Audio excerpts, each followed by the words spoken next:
Journey of a Shenyun Dancer, from CCP Persecution to Renewed Purpose. When the curtain rises and Sun Hongwei steps onto the stage with Shenyun Performing Arts, audiences see a confident principled dancer breathing life into 5,000 years of traditional Chinese culture. What they don't see is the extraordinary journey that brought him there, a story marked by danger, separation, and ultimately, renewal. Born in the era of the Chinese Communist Party's one-child policy, Sun was the second child in his family, which meant that he was not even supposed to exist under Chinese law. His mother, Zhu Yuanzhu, recalled the terror of that time. If discovered, the authorities would have forced an abortion. Families like ours faced demolished homes, crushing fines, even persecution of relatives. Sun and Zhu shared their journey on The Stories of Life, a podcast hosted by Shen for the Chinese edition of the Epoch Times sister media NTD. Persecuted for their faith. Refusing an abortion, the pregnant Zhu made a bold choice. With the help of her father-in-law in Taiwan, she traveled there from China saying she was visiting relatives. There, safely away from the CCP's control, she gave birth to Sun. That was the first time he escaped a life-and-death crisis, she said. After his birth, his household registration was placed under my father's name, granting him Taiwanese nationality. Sun's parents later returned to China with him. However, when he was just 6 years old, his mother was imprisoned for practicing Falun Gong, a spiritual practice involving meditative exercises and moral teachings based on the principles of truthfulness, compassion, and tolerance. After its release to the public in 1992 by Mr. Li Hongzhi, Falun Gong spread rapidly in China with state media even lauding the benefits it was having on society. However, in July 1999, the CCP turned on the practice, launching a brutal persecution campaign aimed at eliminating the practice and its adherents within 6 months. Millions were subjected to arbitrary arrest, torture, forced labor, attempted brainwashing, and even forced organ harvesting. The persecution is ongoing. Zhu was incarcerated for 7 years. Outside, her young son bore the stigma of being the boy without a mother. He said neighbors whispered behind his back, classmates mocked him, and he became quiet and withdrawn. I just started to close myself off and didn't dare to speak, Sun recalls.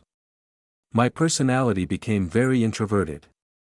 Upon her release, Zhu faced a cruel dilemma. CCP officials told her that unless she renounced her faith, her son would not be allowed to attend school in China. She refused to sign their guarantee to stop practicing Falun Gong. Therefore, the family was left with only one option, to send Sun, then 13, to Taiwan alone. The night before his departure, Sun was gripped by fear. I kept asking my parents if I could still come back, he recalls.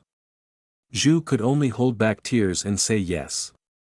Her child was forced out of school and denied an education like many others who faced persecution for their faith. Welcomed by strangers.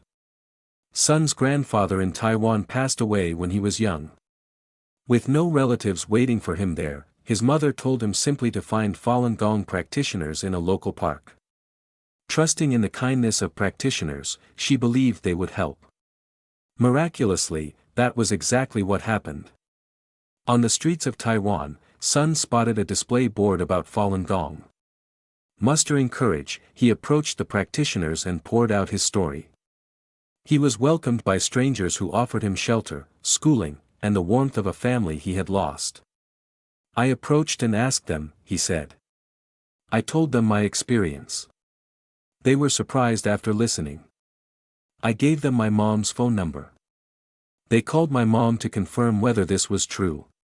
Those Falun Gong practitioners took in Sun and welcomed him into their homes. He lived with them for 2 years.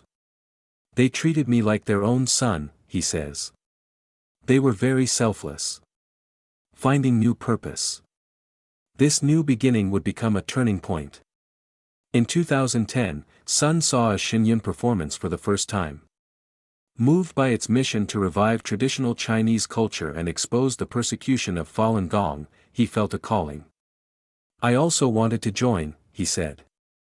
I wanted to expose the persecution by the CCP, as I personally experienced that persecution. I felt doing this would be much more meaningful. Shen Yun Performing Arts, founded by Falun Gong practitioners in 2006, is a New York-based dance company aimed at reviving the traditional Chinese culture that was destroyed by the CCP. That same year, he enrolled at Shen Yun's Fei Tian College in Taiwan, and soon after transferred to its main campus in the United States. There, immersed in a community of fellow practitioners, he found his confidence blossoming. Fei Tian College is a private, non-profit college based in New York that offers specialized undergraduate and graduate programs in the arts and sciences. Its dance department programs are steeped in the traditions of both the East and West, and it trains dancers and performers for Shen Yun. I was always wary of other people, Sun said. Here, under the influence of other students, my low self-esteem began to slowly melt away. I have become cheerful. Sun's talent and dedication propelled him to become a principal dancer with Shen Yun. On stage, he now carries the weight of his past with grace and purpose, transforming pain into beauty.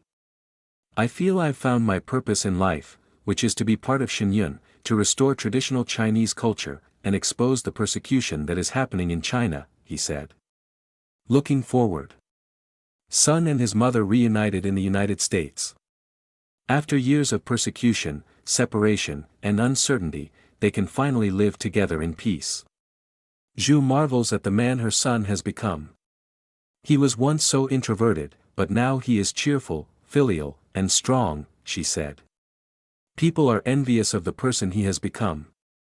For Sun, the hardships of his childhood are not just memories of suffering but stepping stones toward a deeper mission. I hope Shen Yun can perform in mainland China soon, he says. I also hope that the CCP can soon stop the persecution of Falun Gong in China, so that many Falun Gong practitioners over there will have the right to freedom of belief. My family has been persecuted, and there are tens of thousands of families like mine. I hope they can reunite as a family. As Sun dances on stage, the audience sees more than graceful movements. They see the triumph of spirit over oppression, a life once denied now flourishing on stage, a story of survival transformed into art.